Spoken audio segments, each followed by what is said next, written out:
People are talking about JK going to see Winter after the Calvin Klein show. We have clips of JK in New York Fashion Week going viral, as well as HYBE finally speaking out or being spoken out about. Say Dumplings is Dave Disci. Let's get into it. There's been a lot of accusations on the practices that HYBE does, and of course right now is the best time to target them if you're someone who dislikes HYBE, because pretty much any claim that you will make will start to gain more traction than it normally would because the label is under fire. So people are like, well, if they did that other thing, then these other things they're being accused of probably are true too. And this is why I think sometimes the internet struggles to understand nuance. Because one thing can be true without other things being true, right? Like if someone killed someone, it's easy to also tack on, well, they probably touched kids, because why not? Why not just add that there? Because they're already bad people, right? But the bottom line is, if they murdered someone, didn't necessarily have to touch kids, right? And they likely should just get charged for one, not the other. It's important to keep in mind that all of the accusations made against the label right now have not been confirmed. But there are accusations that have come out talking about how the label did something called album pushing. And this is a very interesting concept. These accusations were made to accuse HYBE of cheating their artists, specifically trying to make their artists look more popular than they actually are.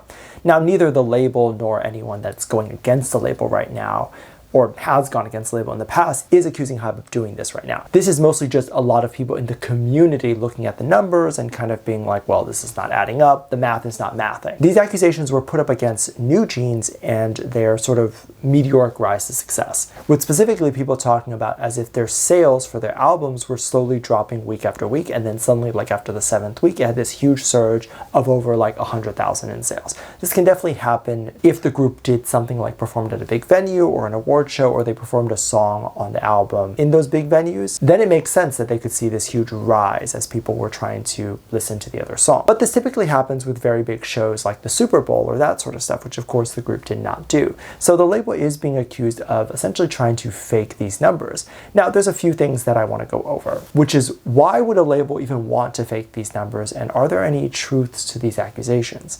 A label might choose to fake numbers or participate in fake streams or album pushes to not only make their artists more popular, but to make the artists rise up in the charts. And of course, as artists are rising in the charts and they start getting media coverage and they start getting seen on the charts by other fandoms and other people who are music lovers, that album might end up getting a chance to be heard more.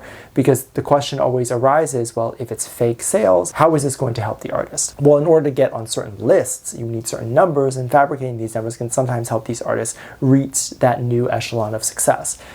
Fake it till you make it type of thing. Now, what are the odds that HYBE actually did do something like this? I think pretty low, because I don't see a point as to why they would do something like this, especially knowing that they are a big label and that if they were to do something like this, it would be caught so fast. People call them out immediately. Really, the only time something like this is usually used is when the label is so small that no one really knows who they are, and or the artist is so small that no one is really trying to figure out who they are yet. But a bigger artist has the power to get media attention just for going outside. So why not do some sort of publicity stunt instead that would likely be more effective than doing album pushing, which I believe is also pretty expensive to do. So that to me is typically what I think is happening, and more likely what is happening. Things like performances and press, if it all drops at once, there's also a chance that several albums can be sold at once too.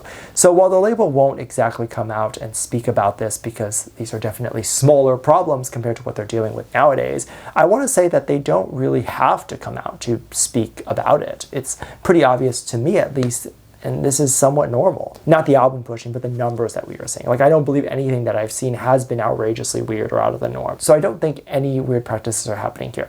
Now, a lot of people are talking about some of the weird things that have happened in New York Fashion Week, specifically the reaction that JK has gotten. And when I say weird, of course, I'm talking about just outside of the norm, which is definitely the experience that people got to see when JK showed up at the Calvin Klein show. And there was an extreme presence there. Like, people were definitely there to see him, and there were a lot of people there.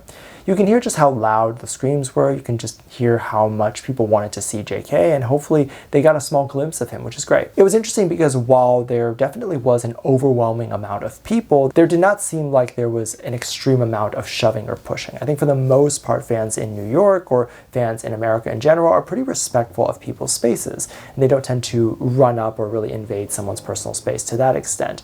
They might take a picture or something like that, but they probably won't go too crazy. And of course, there's the one-off person person that does do that, but we won't talk about these people here today. So JK looked like he was taken care of today. He was very safe, and there were so many pictures and photos coming out. I follow some paparazzi and news sites on my other social media accounts, and I very quickly noticed that they were even reporting on it. And these are the same people that cover like Lady Gaga and Beyoncé. They're not people who just do K-pop. So it was pretty cool that it really broke him out into this mainstream platform where a lot of these paparazzi sites were even reporting on this. They were writing his name, they were writing it correctly, might I say. And then they were saying that they were really excited that he was there.